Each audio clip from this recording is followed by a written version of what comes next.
Hello everyone, we will continue our discussion on the properties of Laplace transforms.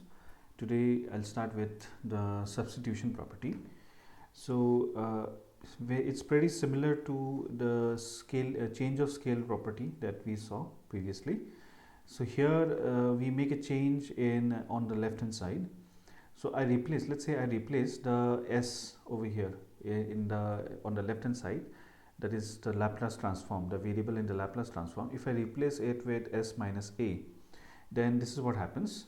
So in this equation on the left hand side we have here s, this s gets replaced with s minus a, and on the right hand side here we have an s, and that s has got replaced with s minus a, and then ft dt. This does not change.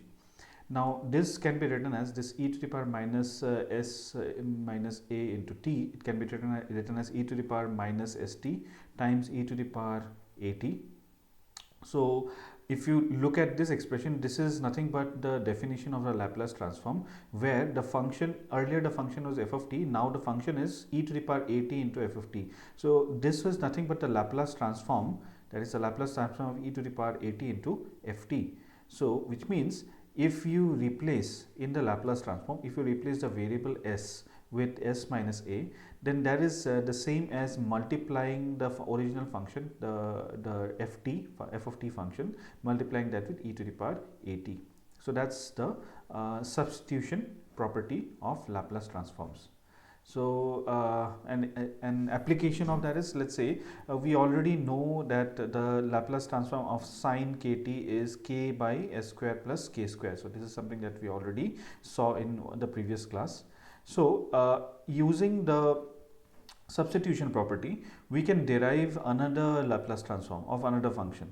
Okay, so how we do that is, if what it means is, if I multiply the function itself with e to the power at, so here the function was a sine of kt. So if I multiply sine of kt with e to the power at, and this gives us a new function e to the power at into sine of kt, then all I need to do is in the Laplace transform, you just have to replace s with s minus a. That's all.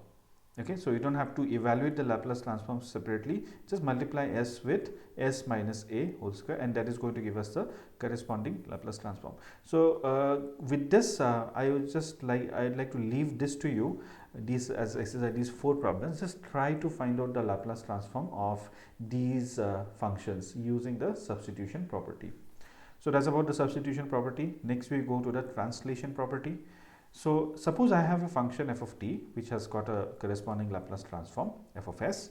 Then if I multiply this f of s, now if I multiply it e to the power minus bs, okay, so here the condition is this b is positive. Then if I multiply this function with e to the power minus bs, okay, as we did over here, then we have to do the same thing. We have to do the same thing on the right hand side also. So on the right hand side, this entire integral we have to multiply with e to the power minus bs.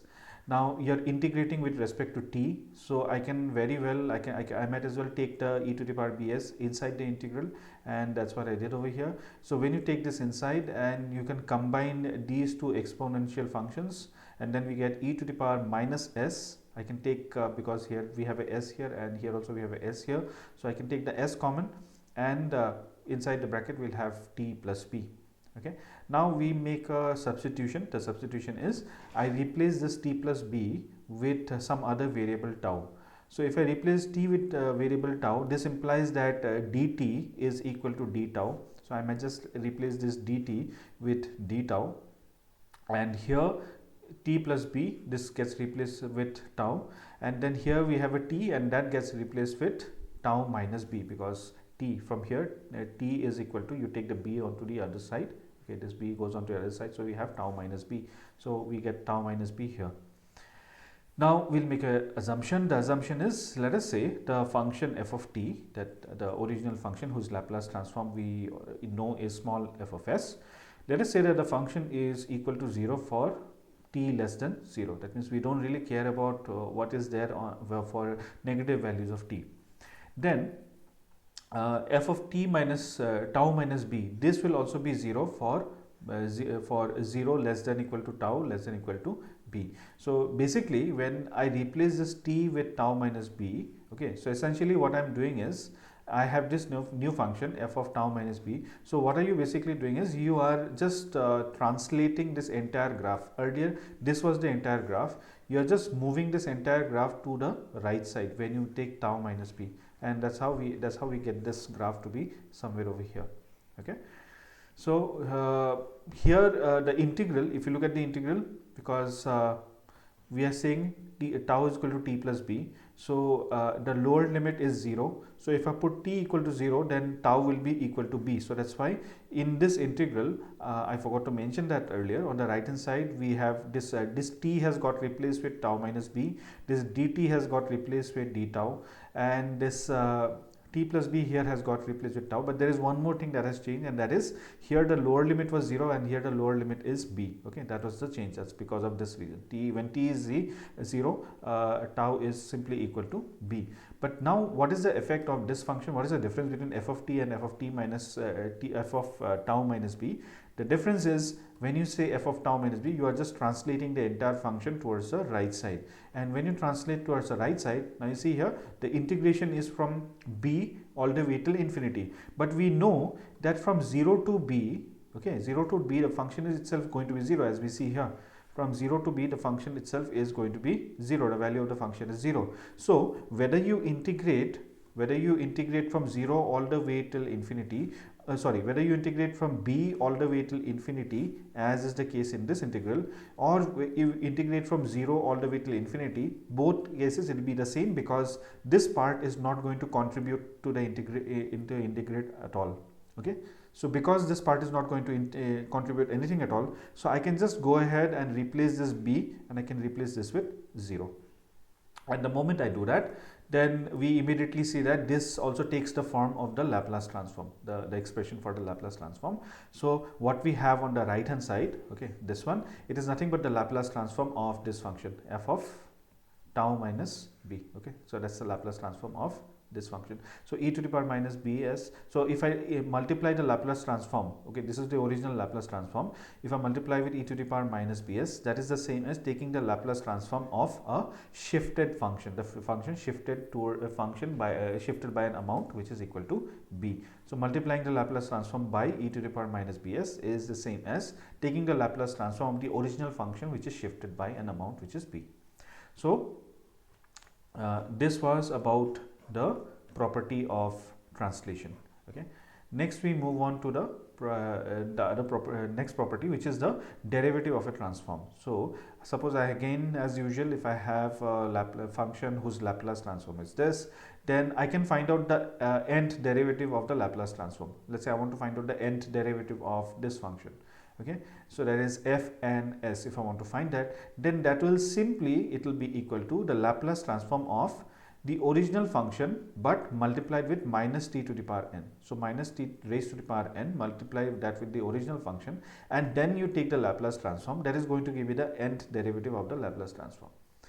Okay, so an example of that is, let's say I have the Laplace transform of e to the power kt, that is equal to 1 by s minus k, which is the original Laplace transform.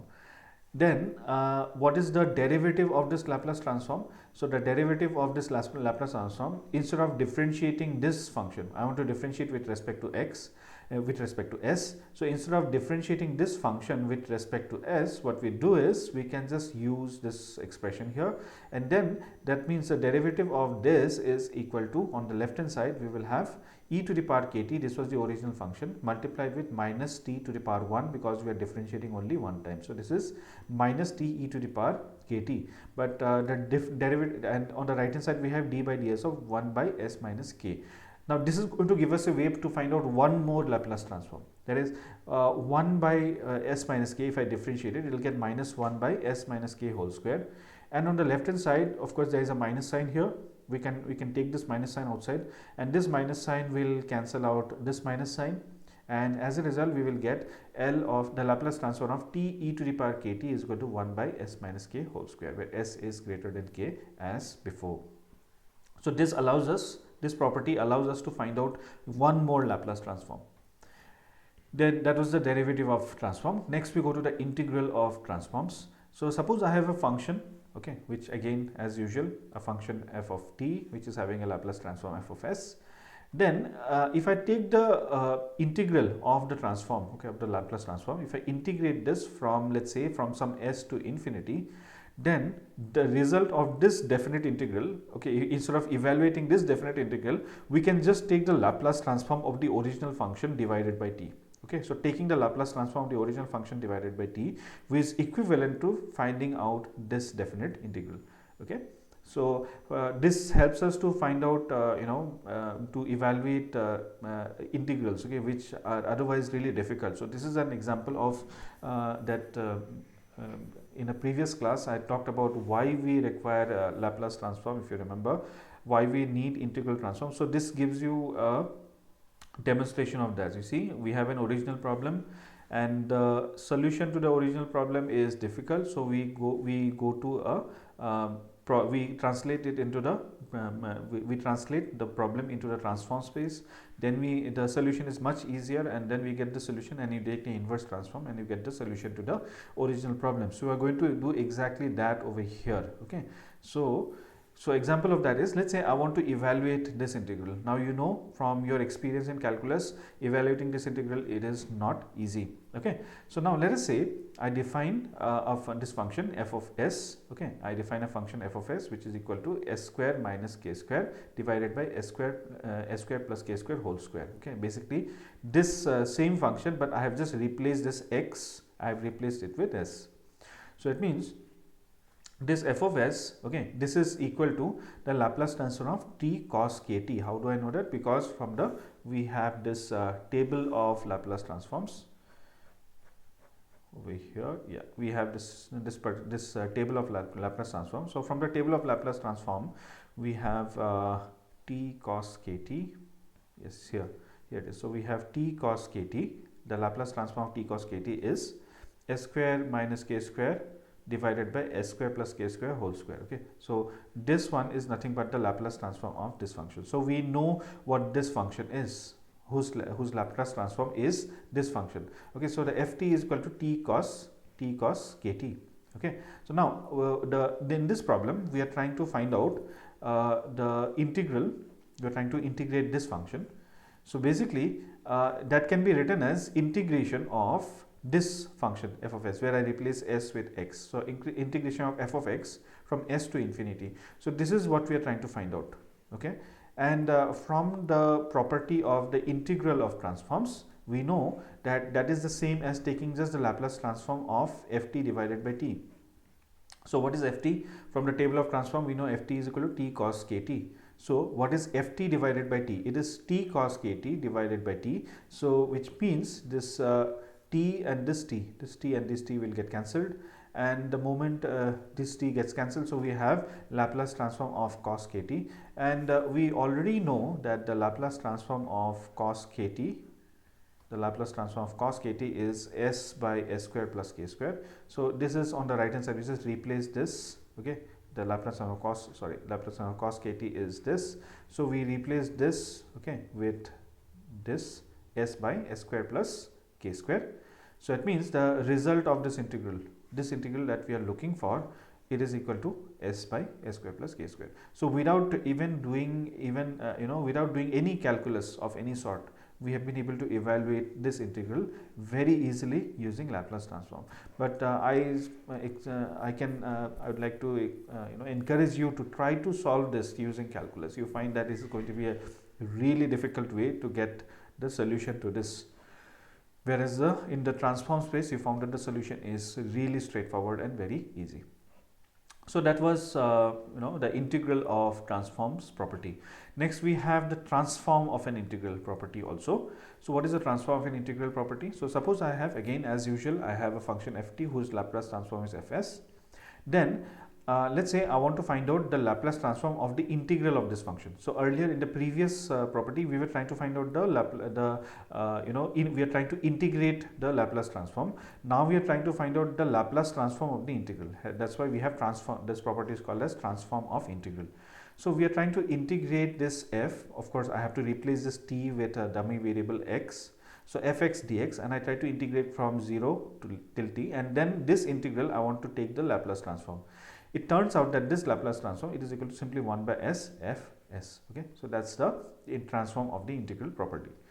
So let me end this lecture over here. In the next lecture we will talk about some applications of the Laplace transforms. Thank you.